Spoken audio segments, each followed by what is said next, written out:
Hi, everyone. Welcome to the Municipal of Monroeville Planning Commission meeting for October 15th, 2025. To start off, let's stand for the Pledge of Allegiance and a moment of silence. I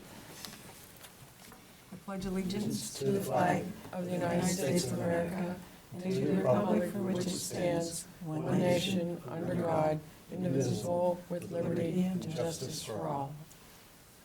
Okay,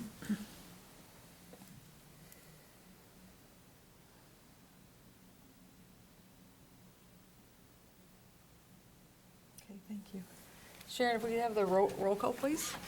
Yes. Mrs. Montgomery? Here. Mrs. Lawrence? Here. Mr. Walker? Here. Mrs. Lewis Burke? Mr. Siegelson? Mrs. Seaman? Here. Mr. Pruknell? Here. Mr. Weldon? Here. Very good. I could have a motion for the approval of the meeting minutes from September 17th, 2025. I'll make it. A second. Very good. All in favor? Aye. Meeting is approved.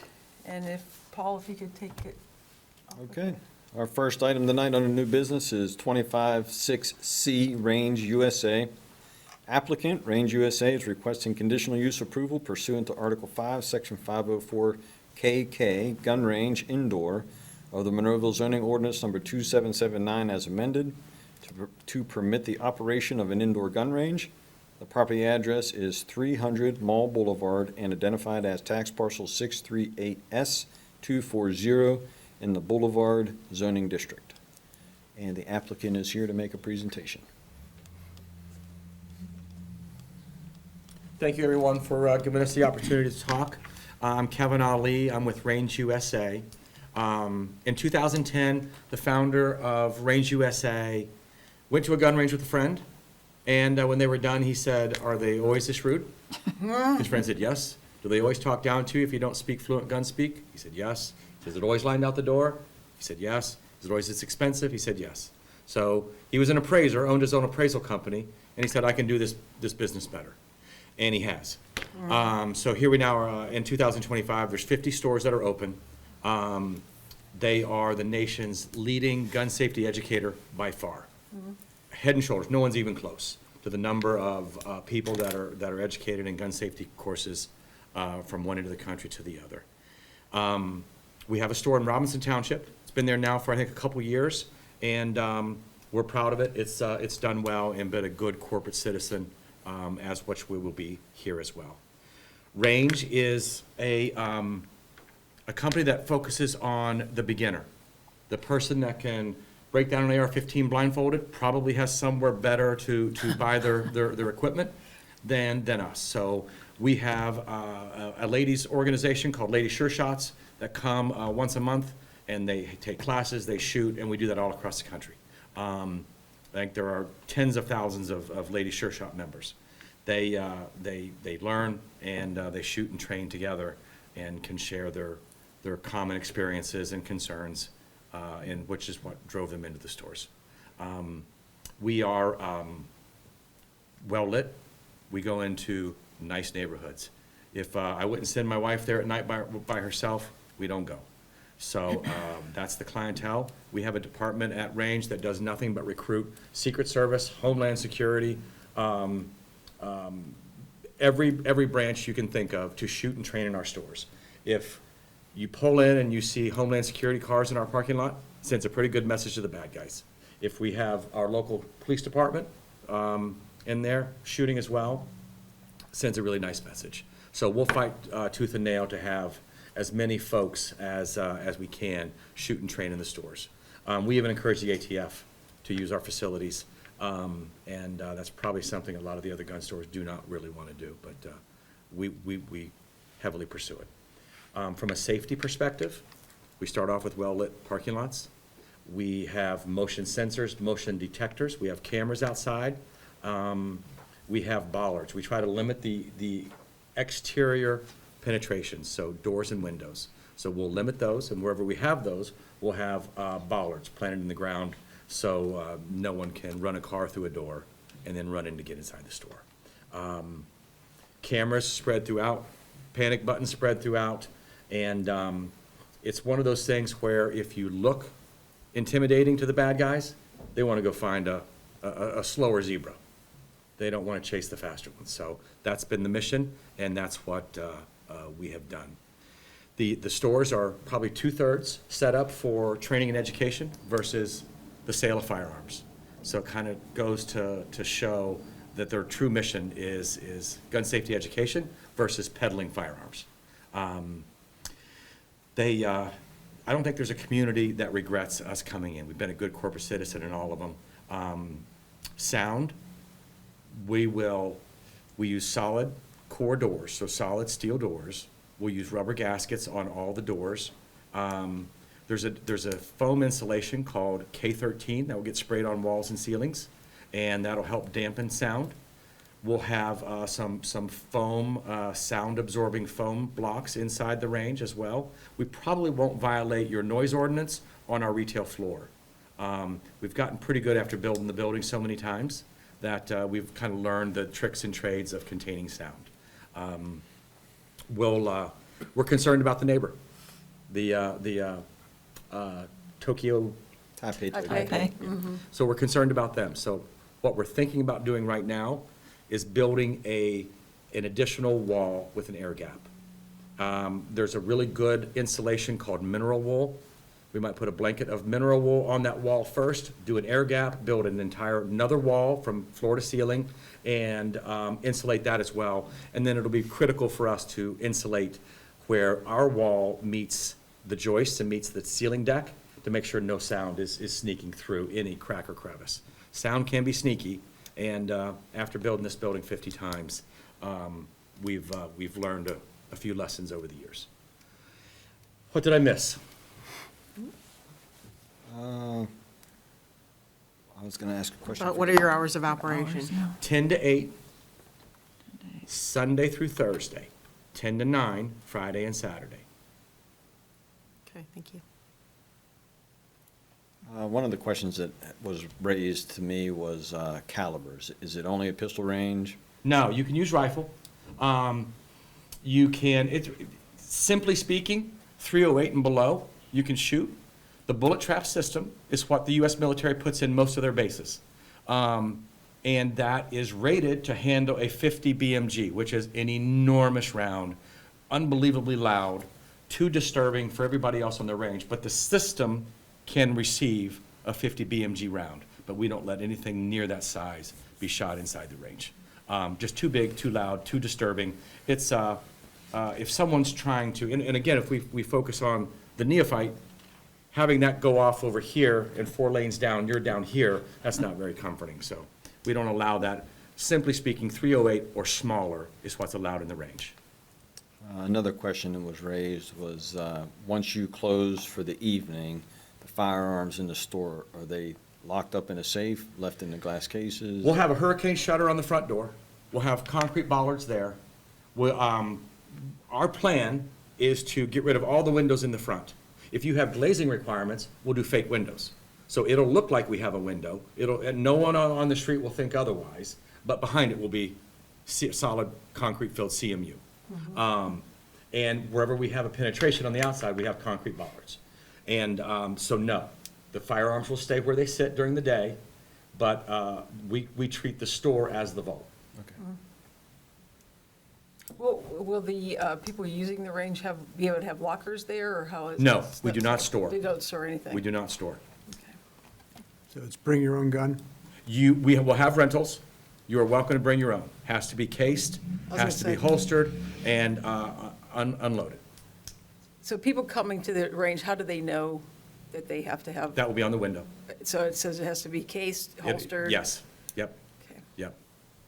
It'll be on the front window, and we definitely don't want anybody walking through the front door with a Yeah. rifle hung over their shoulder. What's the percentage of people that actually use your guns in the store versus bringing their own? Do you know? Rentals are, man, that's a good question. I don't know exactly the answer for that, but our rentals are busy, I can tell you that. Right. Yeah, I mean, I've rented them typically. A lot of times people will, I'm interested in buying that H&K VP9. And they're like, okay, look, I want to rent it, I'll use it, I'll try it, see how it works, and if I like it, then I'm buying it. So that happens fairly often. We'll have manufacturers come in from time to time, and they will allow people to use their products, and then decide, yeah, that was fantastic, I'd like to buy it. Okay.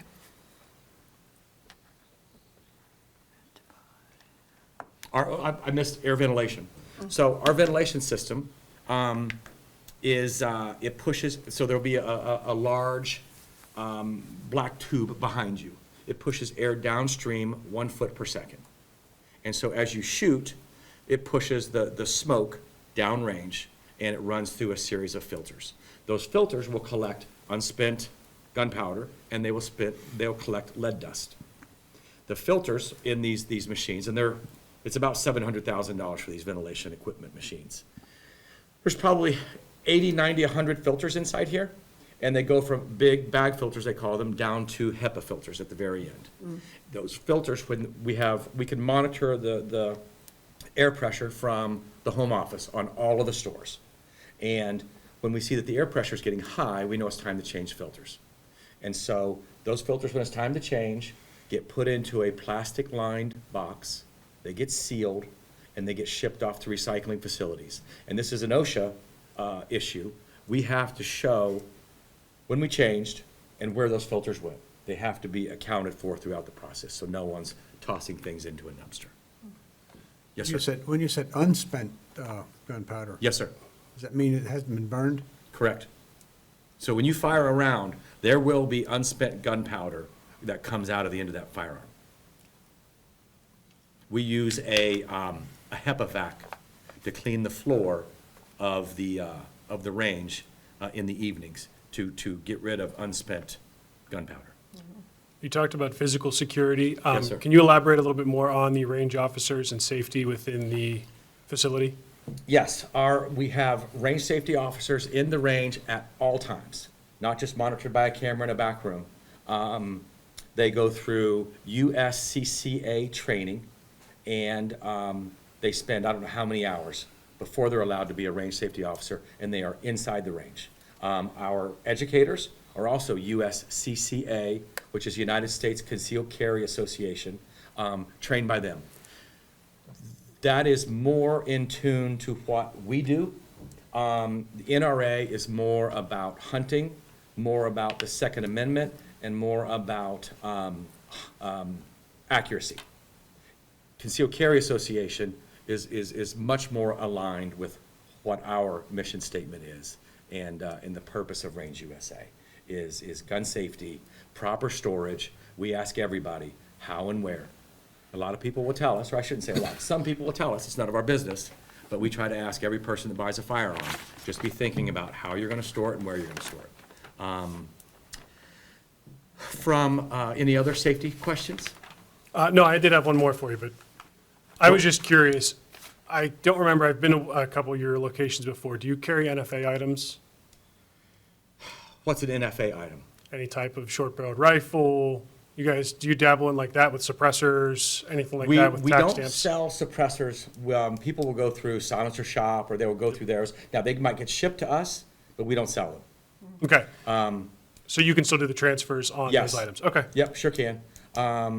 If you're talking about like a pistol, AR style gun, yes, we do sell those. Okay. Yep. Just to help orient people, did you bring a copy of this? Yes, sir. Can you just open that up Yep. and, just for people watching on the monitor so they have an idea of where this proposed location is? The easiest thing, and I highlighted Olive Garden on here just because if y'all are like me, I pretty much know where the Olive Garden is. Okay, so you want me to orient this way or to the Just, front? Lay it flat. Okay. So you can see it. Okay, now it's up on the monitor. All righty, so this is Olive Garden. 12,100 square feet on this end cap, the right end cap. The Asian restaurant's next door, and then I think it is it Patel next door, or is it? Yep. Yep, and then after Patel is, I think, Plato. Yeah. So the end cap is what we're interested in, is 12,100 square feet.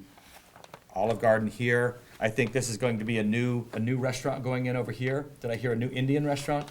Patron, yeah, the existing Patron, I believe, has been sold or is going to change into something else, yes. Gotcha. Okay. Okay. That was all I had. All right. Thank you for giving all that description and explaining. Glad to. You know, it's Appreciate it. sometimes this is a passionate issue, passionate for and passionate against. So the information we can give allows everybody to make their informed decision. Very good. All right, so motion to approve? I'll motion to approve. I'll second. All in favor? Aye. Aye. You're good. Thank you very much. Thank you. Thank you, thank you.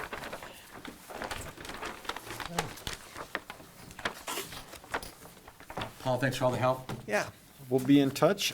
So you will be on the council agenda for next month, first Tuesday and second Tuesday, or is that when we have? It's the second. it's Thursday the because first of- Thursday of November. Yeah, I'll send you a letter, Okay.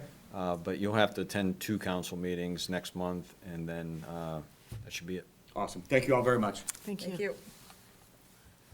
Okay, our second and final item is 25-7-C, Shabbat Jewish Center of Monroeville. Applicant, Shabbat Jewish Center of Monroeville, is requesting conditional use approval pursuant to Article 5, Section 504 MMM, place of worship of the Monroeville zoning ordinance number 2779 as amended, to permit the operation of a place of worship. The property address is 2520 Mossad Boulevard and identified as tax parcel 857R023 in the Boulevard zoning district. Now, this was an interesting case because right now is a Jewish holiday, and the rabbi asked if I could present the project, so I will move over to here and present the project.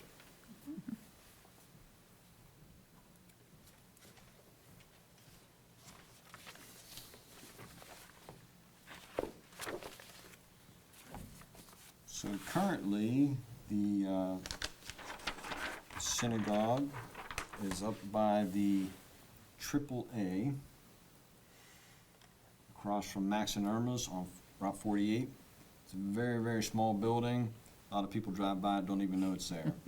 So they want to relocate farther down Mossad Boulevard to a larger building. And this is the proposed location. So they want to go into, this building is divided into 4s. They're going to take one quarter of that building. So this is down by the new Aroma Joe's and Dollar General at the end of Macbeth. So this is it's an existing place of worship. They're just moving down the road because they've grown. There's really no issues. They have adequate parking, and it's a conditional use, as are all of our place of worship applications. So there were no comments from any resident in favor or opposed. And that's all I have for the presentation. If there are any questions, I'll do my best to answer them. Any questions? We already discussed the parking, that's adequate, so. Yeah. What else Good is to in go. that building? I don't know what else is in that building, do you? The other parts of the building, what's in there, do we know?